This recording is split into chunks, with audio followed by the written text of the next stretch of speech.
Business of the Week. This week in sports, the middle school girls' basketball team will be playing Shoshone in Shoshone on Monday, and then Rocky Mountain in Cowley on Friday. Breakfast and lunch. On Monday, breakfast will be bagels with cream, cheese, yogurt, fruit, and milk. Lunch will be chicken nuggets, rainbow rotini salad, pork and beans, carrots, fruit, and milk. Tuesday for breakfast will be breakfast skillet, cereal, toast, fruit, and milk. Lunch will be chili and cinnamon rolls, cauliflower, fruit, and milk. Wednesday for breakfast, French toast, syrup, fruit, and milk. Lunch will be turkey and cheese sandwich, chips, carrots, fruit, and milk. Thursday, breakfast is donut cereal, fruit and milk.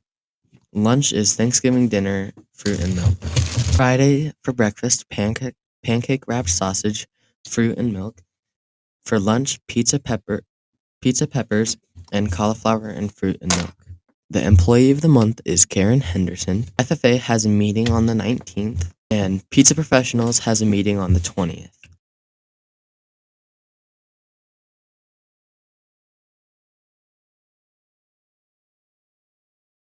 What do you believe is the greatest challenge most athletes face today? I think the greatest challenge most athletes face today is having a high enough level of commitment in order to experience the success that they desire in their sports. Sports have become really they've become like some athletes, it's all they do. And so when you have single sport athletes that are able to commit a full year to a sport, then sometimes athletes that aren't committing that much time and like to hunt and fish or do other things during the summer, they just don't have a chance. And so I think the biggest challenge is competing against people that are like, they only have one hobby, right? And that hobby is the sport. What do you expect to come from this year's season? I think growth, for sure. I think there's lots of different ways that we can measure that growth. One of the goals that hopefully our team will have, we haven't got to really talk as a team, but hopefully one of the goals we'll set is to make it to state this year. Came up a little short last year and didn't get to go and play in the state tournament. And so hopefully that's one of our goals that we decide to set this year when we talk as a team. And I hope to see kind of that achieved. But then just lots of personal growth too. I think we can use sports to grow our character and how we handle pressure in intense moments and how we respond under pressure and things like that. And hopefully as individuals we can all kind of grow those skills as well as other team building skills, like being able to be a role player or just be able to kind of take whatever job you need to do for the team and execute that regardless of what is asked of you. You just execute. How do you think the team will perform in the first week?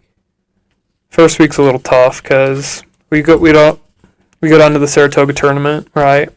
And some of that competition is stronger than others, and so I expect us to do very similar to how we have in the past, as well as hopefully make some improvements. Typically, as we've gone down there, Saratoga's been the better team early in the season by quite a bit, and then it's taken us kind of a season-long effort to get to where we can really compete with them. And this year I expect that to be a little different. I think we've got a little bit of a chip on our shoulder, a little bit of a rivalry building against Saratoga when we go down there. They've been a good team. We've been a good team. And so my expectations is we can go down there and use our experience from last year to get a win.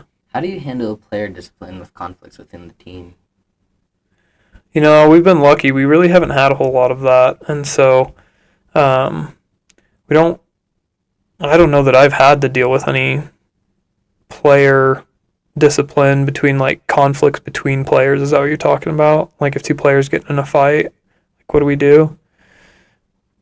we haven't really had any, and so I haven't had to deal with any by experience. If it ever did happen, then we'd probably just refer into the school's athletic policy book and see if there's anything in there that we need to reference. But if it's based on, like, sometimes those policy books will just defer to coaches and let the coaches make the decisions. And so if it ever came down to that, then we would just counsel as coaches and decide what crime fits the punishment, I guess, or what punishment fits the crime. Are you a fighter, Rulin? Huh? I'm going to turn the interview around on you. Are you a fighter? Should I be prepping for something? No. How do you handle difficult parents? One step at a time. I think the biggest thing is just like giving everybody time, right? I think anytime you're dealing with sports, there can be lots of emotions, and so allowing for time to allow those emotions to settle and let everybody just kind of just settle down about the situation and hopefully step back and try and look at the bigger perspective. That's typically what we do. We have a policy on our team where we have like the 24-hour rule, right? Like, I'm not going to meet with anybody after the game because emotions are still too high or could be high. And so a lot of times if we have weekends filled with games, then the first time you're going to talk about anything is Monday. And after a couple of days, I think those emotions have usually settled down and everybody's thinking a little bit more clearly, and that makes it a lot easier. But the other policy that we implement on our team is which has eliminated a lot of parent conflict for me, I think, but we always tell the player, we want to talk to you first, and then we'll talk to you and your parents. Like, if you have a problem, come talk to us. Advocate for yourself, because not all problems need to be resolved through a parent meeting, right?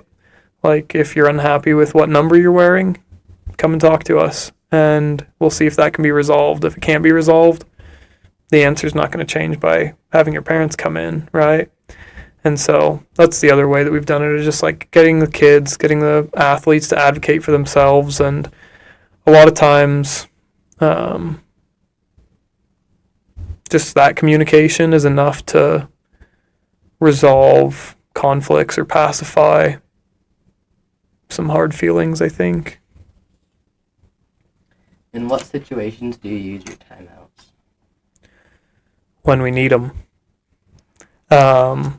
So a lot of times to try and stop momentum, if a team goes on a little bit of runs, or a little bit of a run, I guess, you can use a timeout to try and slow that momentum down, give your guys a chance to kind of catch up mentally or morale-wise, bring them over and talk to them. So that's one way.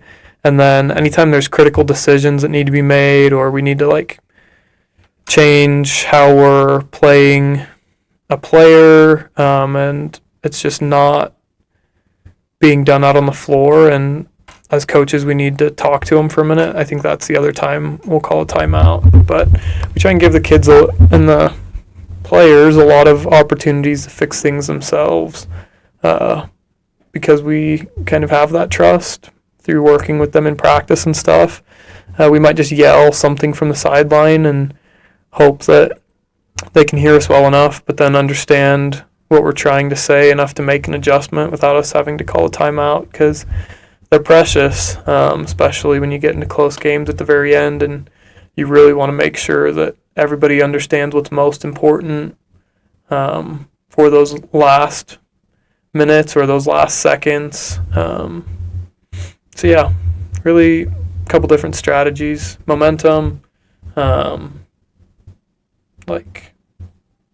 critical moments in games, or just adjustments that just aren't happening. Okay. What do you do when it's fourth quarter, 12 seconds or less, and you're down by 2? Do we have the ball? You can choose. Well, if we have the ball, what we've done in the past is play for one shot. And, well, I guess we more so play for one shot if it's tied. If we're down 2, then we're asking the players to, like, score fast, but don't just throw up the first shot that you get, right? So we've got 12 seconds. That should give us a couple of opportunities for at least 2 shots, right? We want to make sure that we get a shot up and a chance for a rebound and a put back or a tip in at least. That would be like bare minimum. And so to get that, we run a lot of quick actions, like pick and rolls or give and goes or things like that to see if we can't just get a quick look. But if we have the ball and we're down 2 with 12 seconds, we're just trying to score as fast as we can. I'm not a coach that tries to like go for the win. Like, I'm not going to tell them only threes or anything like that, because if you can get to overtime, you might have, some kind of momentum swing or something that's going to go your way in overtime. So I'm not afraid to, I guess, live to fight another day and go to overtime. If we're down, then it changes a little bit. You just try and get the ball back through a steal, so lots of ball pressure and always trying to steal the ball. And we try and steal the ball to the point where a lot of times we just get called for fouls, which doesn't hurt because it stops the clock. You just have to hope that they miss their double bonus free throws nowadays. The same question, but you're down by 3. Down by 3, 12 seconds left.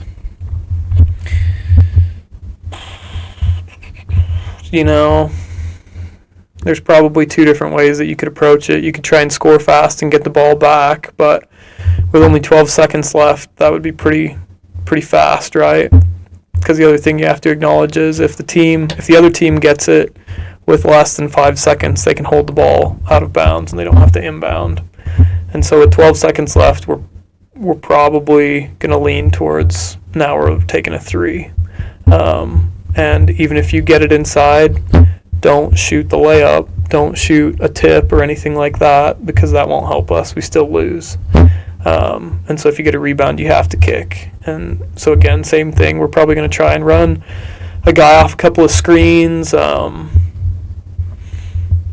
You posting this on the internet? Because we can't give away all of our secrets. Just on the school website. Oh, man. Everybody's going to go there and get our secrets. But, like, a lot of times we've found that the screener is the guy that becomes open, not the guy you're setting a screen for. So a lot of times that's who we're trying to target. We have our best shooters set screens and then pop out to the three-point line or something like that. Thanks for doing the interview. Absolutely.